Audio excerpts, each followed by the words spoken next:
Shein is back in India in partnership with Reliance. Popular fast fashion marketplace Shein, which delivers to more than 150 countries, is all set to make a comeback in India.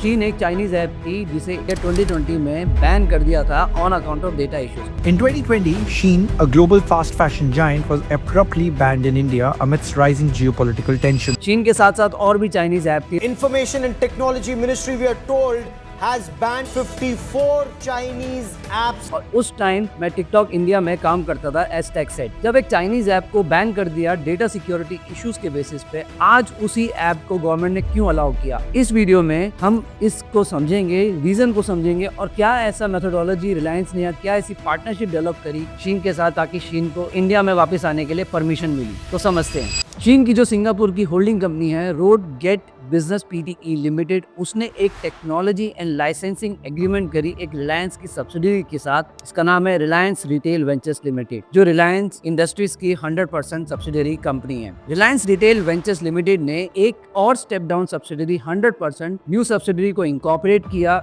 Year 2022 में, दिसंबर 2022 में, in the name of Next Gen Fast Fashion Limited. Next Gen Fast Fashion Limited ये वो entity है जो शीन की website और शीन की ऐप को पूरा ऑपरेट एंड मैनेज करती है। और वो जो टेक्नोलॉजी एंड लाइसेंसिंग एग्रीमेंट है जो रिलायंस रिटेल वेंचर के साथ हुआ था, वहां पे शीन को एक इंडिजीनियस इंडिया स्पेसिफिक ऐप और वेबसाइट को डेवलप करना था, पूरा एक टेक्नोलॉजी प्लेटफॉर्म बनाना था। तो यहाँ पे रिलायंस ने एक लाइसेंस एग्रीमेंट किया जहाँ पे शीन का वो ब्रांड का नेम अब यूज कर सकते हैं, उनके ई कॉमर्स की टेक्नोलॉजी को यूज कर सकते हैं और उस ब्रांड के अंदर वो इंडिया में प्रोडक्ट सेल कर सकते हैं। अब क्या ये प्रोडक्ट्स जो उस शीन की ऐप पे आज के टाइम पे दिख रहे हैं, क्या वो ओवरसीज प्रोडक्ट्स हैं जो वो चाइना में बनते थे पहले या किसी और रीजन में, क्या वो इंडिया के मैन्युफैक्चर्स प्रोडक्ट्स हैं? यहाँ पे गवर्नमेंट ने एक कंडीशन लगाई अप्रूवल देने से पहले। तो गवर्नमेंट की 2 इंपॉर्टेंट कंडीशंस थी। सबसे पहले कि जो शीन की ऐप पे जो प्रोडक्ट्स होंगे वो इंडिया मैन्युफैक्चर्ड प्रोडक्ट्स होंगे। आप लोकली या तो खुद उसको मैन्युफैक्चर करेंगे या लोकली सोर्स करेंगे एमएसएमई से। सो जो रिलायंस की जो सब्सिडरी कंपनी है Next Gen Fast Fashion Limited, वो खुद मैन्युफैक्चर करती है इंडिया में ही और प्रोडक्ट सेल करती है under the brand name of Shein, क्योंकि रिलायंस ने ब्रांड नेम का लाइसेंस लिया जिसके लिए वो लाइसेंस फी पे करेंगे। सेकंड कंडीशन जो रिलायंस के लिए रखी हुई है कि जो भी IT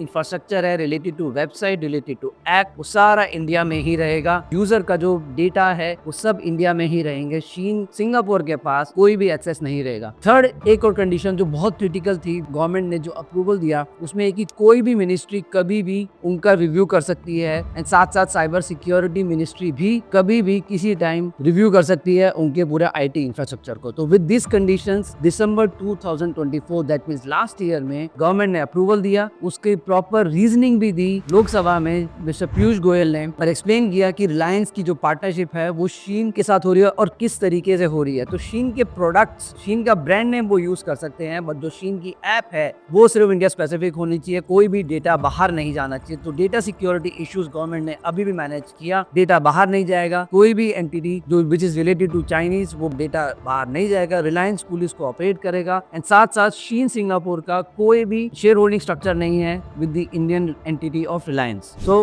in a nutshell Shein का सिर्फ ब्रांड नेम यूज हो रहा है बिकॉज शीन ने अपनी एक मार्केट बनाई थी before banning of the product. अब उस ब्रांड के अंदर रिलायंस जो है इंडिया मैन्युफैक्चर्ड प्रोडक्ट्स बना रहे हैं जो कॉस्टली ऑब्वियसली नहीं होंगे और इंडिया में ही मैन्युफैक्चर होंगे, इंडियन यूजर्स को भी सेल होंगे और साथ साथ वो यहाँ से एक्सपोर्ट भी कर सकते हैं। नाउ ये डायरेक्ट कॉम्पीट है जूडियो का, डायरेक्ट कॉम्पीट है और भी जो स्मॉल D2C प्रोडक्ट्स हैं। सो यस, ये एक स्ट्रेटेजिक पार्टनरशिप रही है कि उसका ब्रांडिंग यूज हो सके, शीन का टेक्नोलॉजी प्लेटफॉर्म यूज हो सके और रिलायंस के पास जो नेटवर्क है रिटेल स्टोर्स का वो यूज हो सके। सो लेट्स सी कि कैसे ये पार्टनरशिप आगे बढ़ती है एंड आई होप ये एक बिजनेस स्ट्रक्चर मैंने आपको बहुत सिंपल तरीके से समझाया कि कैसे ये पार्टनरशिप एंटर हुई विद शीन सिंगापुर ऐप और कैसे गवर्नमेंट ने अलाउ किया शीन को री-एंट्री करने के लिए। So let me know if you like this video and if you have any query, let me know in the comment section and please do share and subscribe. This is CA Rao Jain signing off.